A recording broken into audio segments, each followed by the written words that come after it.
Salut à tous, ravi de vous retrouver sur canalturf.com. Peloton exclusivement féminin pour le quintet de ce vendredi 23 décembre. Il s'agira du Prix d'Amboise, une épreuve qui rassemble sur 2700 mètres des juments d'âge. Elles sont 18 sur les rangs.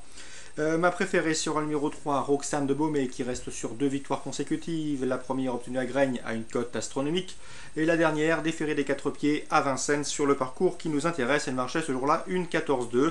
C'est une jument de qualité, seul bémol, elle n'est jamais à l'abri d'une incartade. Il lui faudra donc se montrer sage. Si c'est le cas, elle a parfaitement les moyens de réaliser la passe de 3, d'autant qu'elle sera une nouvelle fois déférée des 4 pieds. Et elle est très performante de la sorte.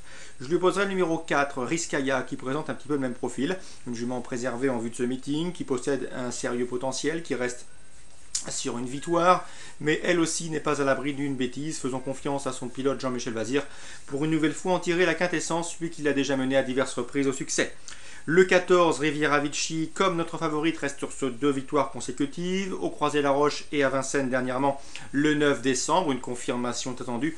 C'est une jument qui possède une belle pointe de vitesse finale. Elle sera pilotée ici par ce numéro 14 par Eric Raffin, elle qui a l'habitude d'être drivée par Christophe Martens. Le 18, Régate Méloise, attention à elle, à mon avis c'est un très bel outsider dans cette épreuve. Sachez qu'elle sera ici déférée des 4 pieds, ce qui n'était pas le cas la dernière fois. La dernière fois qu'elle a évolué pieds nus, elle s'est imposée le 17 novembre en 1-14-1 et 2 fois précédentes elle s'était classée 2e et 3e. Bref, vous l'aurez compris, Régate Méloise déférée des 4, c'est une autre jument. Elle fait face ici à un bel engagement au plafond des gains, c'est également une postulante sérieuse aux toutes premières places. Ensuite, pour les accessibles, j'ai retenu le 15, Kelly Doll. J'ai pu m'entretenir avec son mentor Ludovic Daniello. La jument reste sur un bon succès dans un quintet plus. Cette fois-ci, on va courir caché et ne faire que les 500-600 derniers mètres. Il tombe cette fois-ci sur les 6 ans, ce qui complique un peu la tâche, mais elle devrait pouvoir confirmer. Elle a les moyens de terminer dans le quintet gagnant. Le 11, Tiffany Broda et Harmonie Scanen l'aiment bien, c'est une jument de qualité, 3e en dernier lieu pour ses débuts à Vincennes, elle aura à cœur de confirmer. Le numéro 10, Laika Eke, qui n'a plus à faire ses preuves en pareille société, cette jument italienne revient à Vincennes avec de solides prétentions. Le numéro 7, Rune Sauton, elle reste sur 3 podiums consécutifs, c'est une bonne finisseuse, une nouvelle fois si l'allure est sélective, et elle devrait l'être. Sa place est également, une place est dans ses cordes. Résumé chiffré pour ce quintet exclusivement féminin, 3, 4, 14, 18, 15, 11, 10 et 7. Toujours à Vincennes en ce vendredi 23 décembre. Dans la deuxième, j'ai pu m'entretenir avec Gérard Payet. Il présente le 203 Texto Sacha.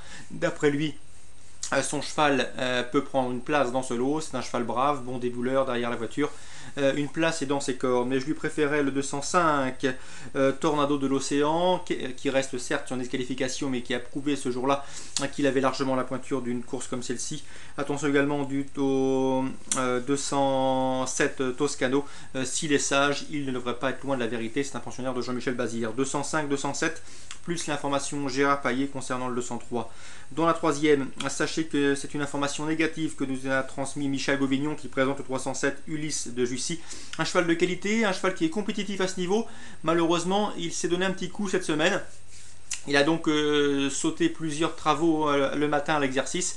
Il n'est peut-être pas au mieux, il le sera dans quelques jours. Et lors d'un prochain engagement ici, cette course va lui permettre de bien entretenir sa forme dans cette épreuve. Je lui préférerais le 309 Ubli Durfist en retard de gain, présenté par l'incontournable Franck Leblanc, 309. Dans la cinquième, nous aurons le plaisir de revoir en piste le 508 Sourire de Voutré, un cheval qui reste sur 9 victoires consécutives. C'est un cheval de tout premier rang, tout premier plan, estimé une nouvelle fois par Franck Leblanc et confié à Franck Nivard. Il s'annonce redoutable. Pour les jumelés, on peut éventuellement passer au 507 Royal Quito, qui reste sur un succès sur ce tracé le 8 décembre. Le 506 Santa Rosa France, qui sera intéressante à voir sous la selle, discipline dans laquelle elle manque sérieusement de référence.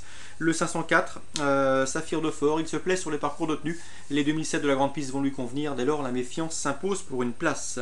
Donc voilà pour les informations et les courses ciblées de ce vendredi 23 décembre. Courses ciblées 2e, 3e et 5e. Très bon jeu à tous. Bonne journée et rendez-vous demain.